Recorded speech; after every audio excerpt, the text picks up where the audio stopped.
10 years ago, may bodybuilder, pinopost niya na if it fits your macros, yung 3,000 calories niya, na yung protein niya, yung carbs niya, tsaka yung fats niya, puro siya fast food or junk food. Sumali siyang bodybuilding, di siya nanalo, pinakababang placing siya. Inulit niya ulit after 5 years, pero kinuha niya na sa puro clean food. At kung hindi niya makuha yung protein requirement niya, doon pumapasok pa lang yung protein shake para ma-meet niya yung protein needs. At nanalo siya, naging professional bodybuilder siya, nanalo siya.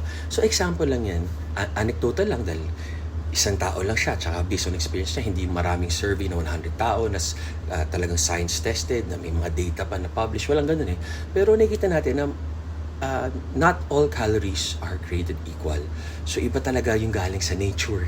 Iba yung ginawa ng tao. Medyo may chemical kung ano-ano. So yun na lang, tama kayo, mali ako, I'm not your doctor, do what works for you. Happy, healthy guys. Positive thinking, positive vibes.